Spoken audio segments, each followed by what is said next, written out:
In the beginning, God created the heavens and the earth. Now the earth was formless and empty. Darkness was over the surface of the deep, and the Spirit of God was hovering over the waters.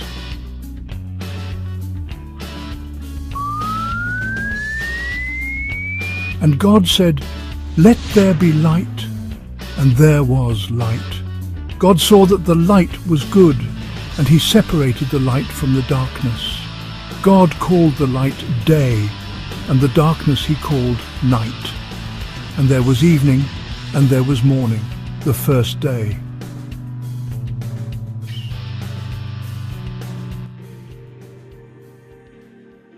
And God said, "Let there be a vault between the waters to separate water from water." So God made the vault and separated the water under the vault from the water above it. And it was so. God called the vault sky.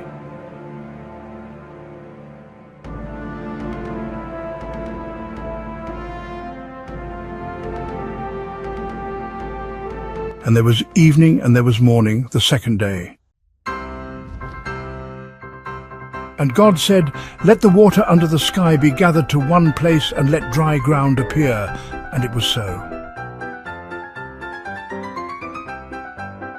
God called the dry ground land, and the gathered waters he called seas. And God saw that it was good. Then God said, "Let the land produce vegetation, seed-bearing plants and trees on the land that bear fruit with seed in it, according to their various kinds." And it was so. The land produced vegetation, plants bearing seed according to their kinds, and trees bearing fruit with seed in it according to their kinds. And God saw that it was good, and there was evening and there was morning, the third day. And God said, "Let there be lights in the vault of the sky to separate the day from the night, and let them serve as signs to mark sacred times and days and years, and let them be lights in the vault of the sky to give light on the earth." And it was so.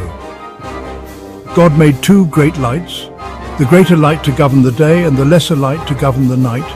He also made the stars.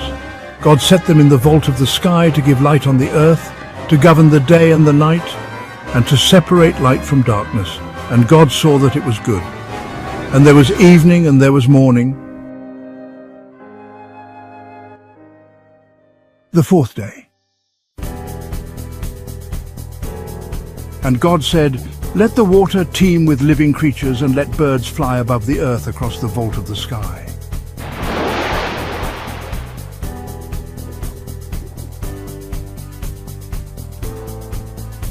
So God created the great creatures of the sea, and every living thing with which the water teems and that moves about in it according to their kinds, and every winged bird according to its kind.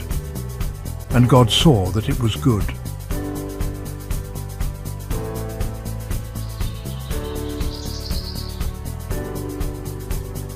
God blessed them and said, "Be fruitful and increase in number, and fill the water in the seas, and let the birds increase on the earth." And there was evening and there was morning, the fifth day. And God said, "Let the land produce living creatures according to their kinds, the livestock, the creatures that move along the ground, and the wild animals, each according to its kind." And it was so. God made the wild animals according to their kinds, the livestock according to their kinds, and all the creatures that move along the ground according to their kinds. And God saw that it was good. Then God said, "Let us make mankind in our image, in our likeness, so that they may rule over the fish in the sea and the birds in the sky, over the livestock and all the wild animals, and over all the creatures that move along the ground." So God created mankind in his own image. In the image of God he created them. Male and female he created them. God blessed them and said to them, "Be fruitful and increase in number. Fill the earth and subdue it. Rule over the fish in the sea and the birds in the sky, and over every living creature that moves on the ground."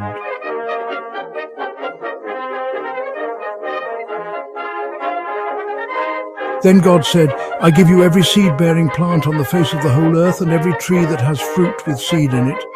They will be yours for food. And to all the beasts of the earth and all the birds in the sky and all the creatures that move along the ground, everything that has the breath of life in it, I give every green plant for food." And it was so. God saw all that he had made, and it was very good. And there was evening and there was morning, the sixth day.